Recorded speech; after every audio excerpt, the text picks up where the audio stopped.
Okay, you're good now. Okay.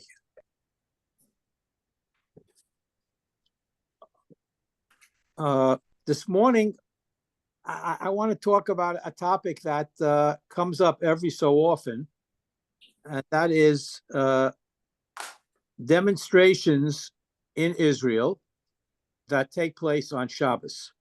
There have been a variety of demonstrations over the years. There was a number of years ago, there were a whole bunch of demonstrations about Chil Shabbos in different places where it's an oddity that Israel is the only place where you can get permission from the government to be open on Shabbos. And different communities have different standards for that. But lately, the demonstrations are of a different nature. There's a lot of controversy about how the war is being conducted, getting the captives back. And the pro and con of both. I'm not going to get into the politics of it, but nevertheless, most of these demonstrations take place in Tel Aviv and in Yerushalayim on Shabbos because that's when people have time to do these demonstrations. And the question is, at least for those people who are Shomer Shabbos, is it permissible to join a demonstration in general, and particularly on Shabbos? And rabbis have argued about this pro and con, and I want to go over what are some of the issues. I mean, we understand when they were arguing about Chil Shabbos, and they would get together in different communities and yell at cars, Shabbos, Shabbos. This is a different type of issue today, whereas Pidyon Shvuyim, getting back captives, and now we thought this was something that only in the Middle Ages, but it's very real. How far do you have to go to redeem captives, to bring back people that were kidnapped, held prisoner? It's interesting. Just last week, I was learning above Basra with Nathan, allocation of community funds, what takes priority. And the Gemara in the beginning of Bava Basra in the first parak says very clearly that you can take money that was allocated for building a shul and use it for Pidyon Shvuyim, because that's how important that is. What are the Shabbos issues? Putting aside the Pidyon Shvuyim issue, what are the halachic considerations for people that want to protest, whatever you're protesting for? Assuming it's a legitimate protest, in this case, protesting to bring back the captives. What are the halakhic issues that the rabbis are debating? You could divide between Ashkenazic and Sephardic poskim in Israel. Some are opposed to Jews, from Jews demonstrating on Shabbos. Others support it, depending on what the case is. The Gemara, in one case, in one place, in Rosh Hashanah, looks upon demonstrations as a non-Jewish activity. Yet elsewhere in the Gemara, it talks about Jews who demonstrated to protest the Roman government's decrees, and they praised them for doing that. And because the demonstrations at one point actually succeeded in getting the Romans to lift certain decrees against them. So, but the discussion continues whether it's worthwhile or counterproductive on one level. And the other question is, what are the Shabbos issues, and what are other issues that might come up? The obvious one is, if you are demonstrating on Shabbos, then you are causing other people, journalists, police, for example, to violate Shabbos by coming and covering the demonstration. In addition to which, non-observant Jews might turn on their television sets to watch the protest, the demonstration. And this might be in the category of lifnei iver lo site michshol, by putting a stumbling block in front of the blind. Whereas they may not observe Shabbos completely, but they may not turn on their televisions, for example. They may have a family dinner or what have you, but there's a demonstration going on. They might turn on their TVs on Shabbos. Also, perhaps certain drivers might drive in to avoid the demonstration, which is another type of Chilul Shabbos. On the other hand, there are people who kind of support these demonstrations. For example, one of the halachos that are brought down, if a person is mugged on Shabbos and he screams for help, if he's mugged on Shabbos, is he required not to scream for help because police shouldn't come to violate Shabbos? Obviously, he can do so, especially when his life is in danger. But the police come. He didn't tell them to come by car. Again, there are arguments being made by those that support the demonstrations, assuming it's a very far-fetched argument, perhaps, but these are some of the reasons that people bring up. Most poskim, I would think, whereas they may not endorse the Shabbos demonstrations and street closing, they claim that lifnei iver is too far-fetched, and this is not in the same category. For example, as somebody who gives wine to a nazir or brings Avery Menachai to somebody to eat, not knowing it's Avery Menachai, etc. Rav Moshe Feinstein, for example, in a related tshuva, I think it's related, says you can rent a hall to a couple for a wedding, even though there might be mixed dancing. Because if you prohibit that type of activity, then perhaps you shouldn't allow stores, for example, to sell pots and pans to people that don't keep kosher, because they cook non-kosher food, and they might even cook it on Shabbos. Can you rent a store to somebody that would be open on Shabbos? Can you release a woman from a divorce, issue a get certificate to a woman who you know is going to use that get certificate to marry somebody that she might be forbidden to marry? The Beis Din can't control everything. You do what the halacha allows you to do. You can't necessarily foresee. So here in demonstrations also, causing people to be Machal Shabbos because you're demonstrating, again, those who are opposed to it would say it's legitimate, and those who say it's too far-fetched would say, no, it's not a concern. Rabbi? Yes. Question. With all due respect to any rabbi who paskins about anything, someone who is really devoted to a cause and wants to demonstrate and is frum. Yes. But they're very strong about this cause. Unlike, I don't know, how long you wait between milchiks and fleishiks or other kinds of laws, are they really going to listen to a Rav? I mean, these demonstrations aren't like frivolous little things. Not at all. Out of conviction, and I would think that if in their gut and in their neshama they're going to want to do it, they're going to do it. They might, it might stop them from obviously taking a bus or driving to get to the demonstration, kind of a thing on Shabbos. But I would think that they would just be so dedicated to the cause that they're not really going to consult a Rav.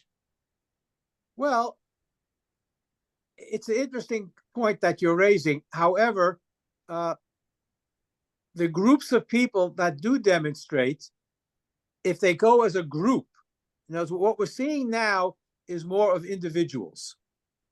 But going back 20 or 30 years, when they were demonstrating against Chil Shabbos, it was organized groups that were seeking rabbinical guidance to demonstrate. So if it's a group that's going, they would be more likely to listen to their rabbi. If individuals, then it's a matter of their conscience, how they want to feel.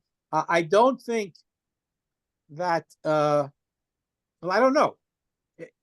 If there are no groups, to my knowledge, as a group that are organizing to protest the release of the captives, or Israel government should do something to end the war in a way that will bring the captives home. It's more of individuals. It's a grassroots type of thing. But I'm just raising some of the issues that, as an individual, if they go, are they violating any halachic strictures against doing this on Shabbos? That's what I'm trying to investigate, going back to the responses that were written when they were demonstrating against Chil Shabbos in certain communities. Because there they were going as a group. Today, I think it's more individuals, and as you pointed out, it's a matter of conscience. People feel very strongly about it, but nevertheless, there are halakhic issues. If I go as an individual to a demonstration, I know that I might be filmed by a Jewish cameraman. I know that Jewish police are being called out to control the group, whereas otherwise they may not be. So that's the type of balance we're trying to strike here. There's another issue, which I think may fit into this in terms of motivating an individual as to whether or not he or she should demonstrate. There is a halacha of tochacha, of reproof or criticizing somebody who is violating the halacha. And there's a whole, and this is a very complicated issue in general, in terms of how you offer tochacha. How do you criticize somebody who is violating the halacha? Can you or should you criticize somebody if you know they're not going to listen to you? And what is the way in which you offer tochacha, and how obligated are we if we see somebody? So here, it's almost a double-edged sword. Again, without getting into the issue of politics, to bring home Jews who are held prisoner is one of the most significant obligations that we as a Jewish community have. On the other hand, saving lives of the community of Jews living in Israel in general is also an obligation. Destroying Hamas may or may not lead to the release of the captives, but it would probably help maintaining the security of Israel as a country.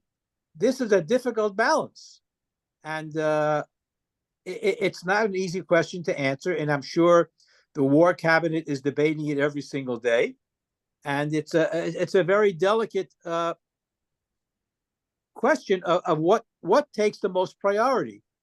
Saving the lives of the family of those who are captives obviously feel we want our families back. Our mothers and fathers and children and parents and grandparents, we want them back alive. On the other hand, are there greater goals at stake here? And how do you determine what those goals are? And whether it is permissible to perhaps either violate Shabbos or cause others to violate Shabbos as a result of your demonstration? How do you balance that? Is tochacha a relevant issue in terms of demonstrations? Will it have an effect on the government to make the right decision? What the right decision is, I have no idea. If we see somebody doing something inappropriate or wrong, we have an obligation to give tochacha, to criticize that person. On the other hand, if that person is not going to listen to you, maybe it's better off not to criticize that person. So these are some of the issues. Should we be confrontational in dealing with life and death issues of individuals and of the country? Or should we allow people who are in charge to negotiate because they are duly elected representatives of the Jewish people? I don't have a good answer for that.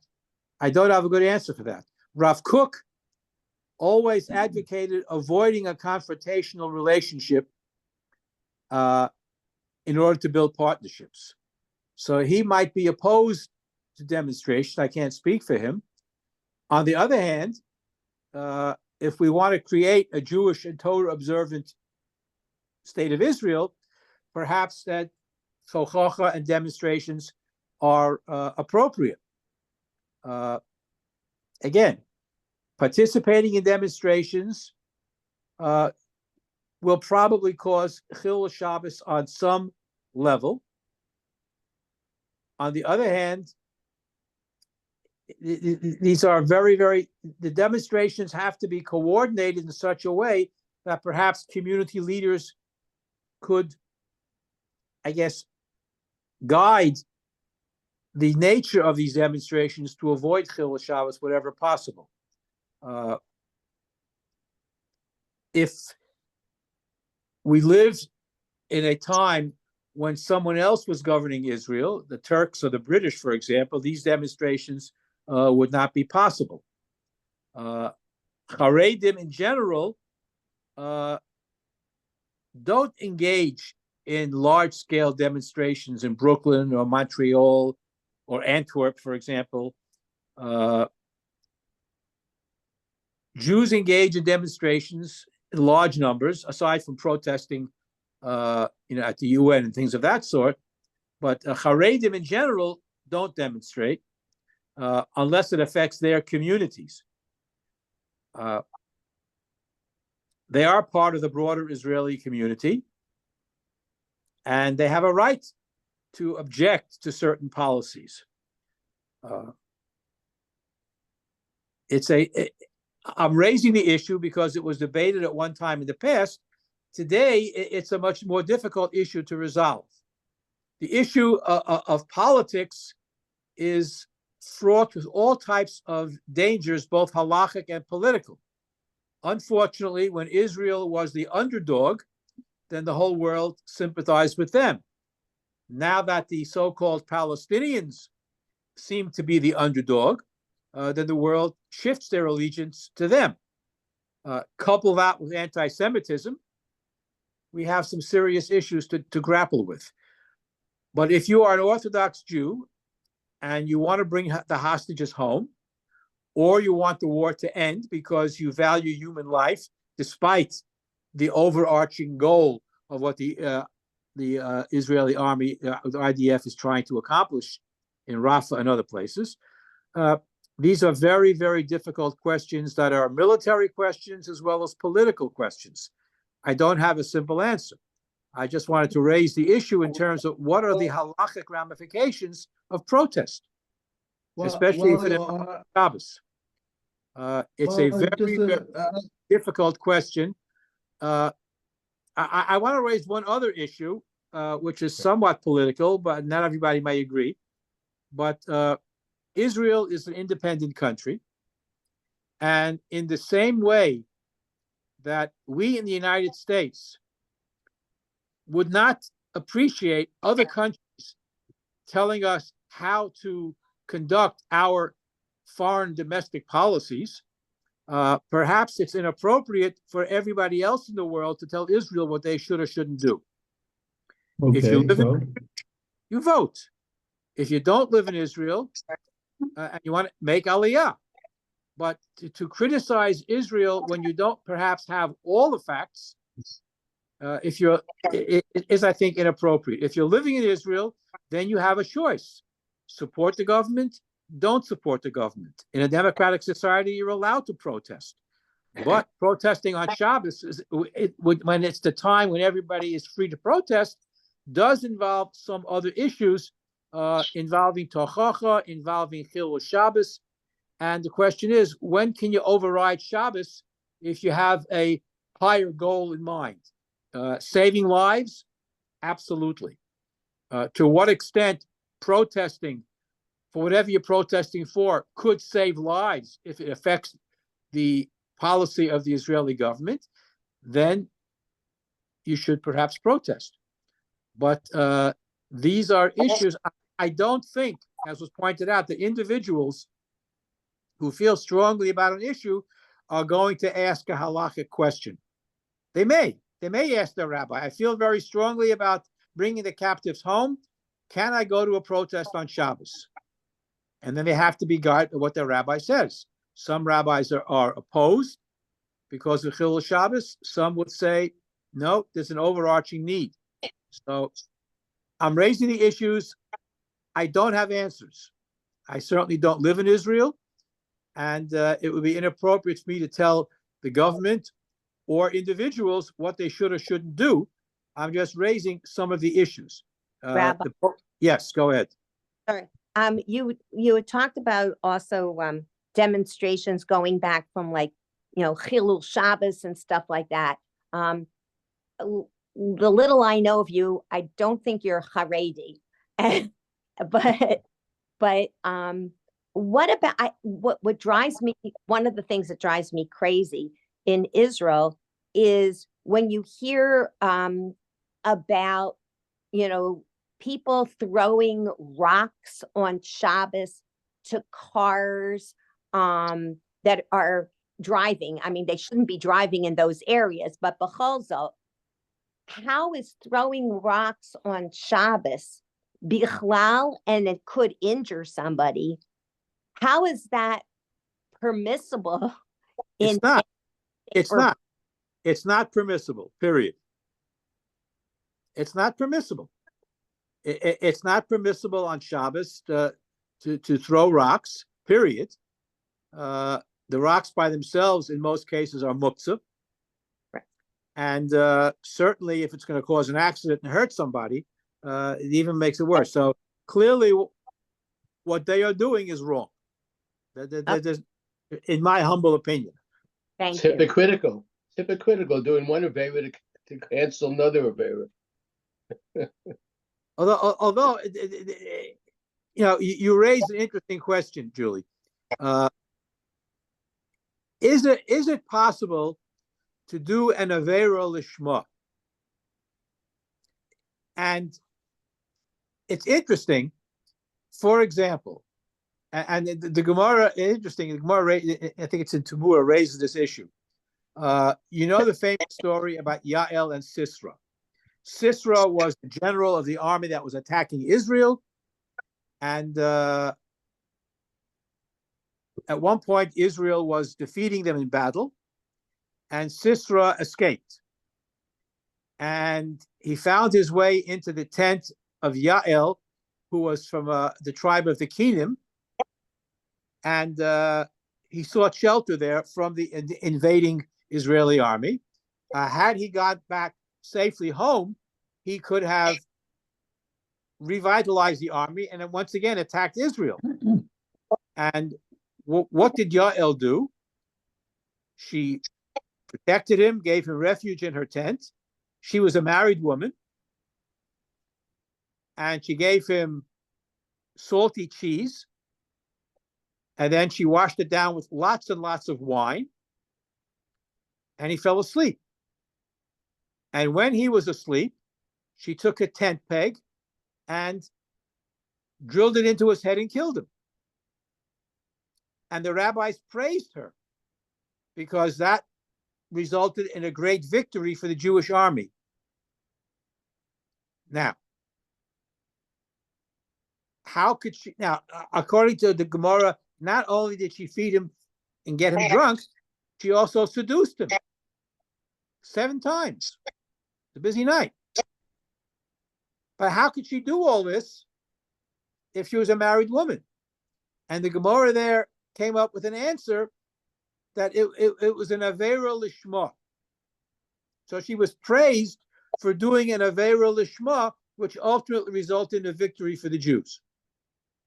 So there is this concept of an avera lishma, and I am sure that these Haredim that were throwing stones considered it an avera lishma. Again, they make up their own laws sometimes, but the Gemara does recognize this as a concept. We have it several times when people may have done something inappropriate for a greater good. Now, who determines what that greater good is? And that's an interesting question. Does the individual make that determination? Is it the poskim that, or the rabbis that make the? I don't have the answers. I'm just raising the questions. But an available is a concept. Yes. Did not Pinchas do the same thing? Yes. So that was and he was praised for this. That was, yeah. I mean, and that it's interesting because there's one parish that I read, Yaakov Melisa, says that actually Esther did not really do anything wrong with Achashverosh, because he was such a balgaiva that he wouldn't want to rape her. So he waited until she was ready to come to him willingly.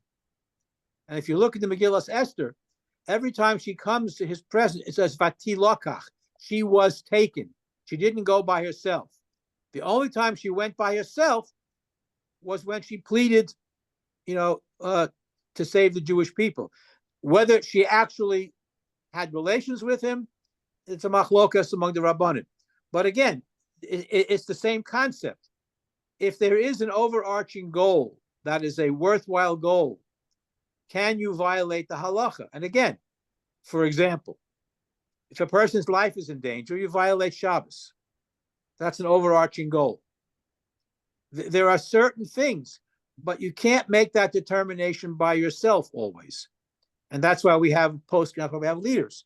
The situation in Israel today is a very, very difficult situation. And everybody is weighing it. Everybody has an opinion, and everybody knows what's the right thing to do. The truth is there are no right answers. Whatever you do, there's going to be a negative. If you make peace, then Hamas is not going to stop. They're going to continue until they're wiped out. Is it possible to totally wipe them out? I don't know. Is it possible to have a two-state solution in Israel? Highly doubtful.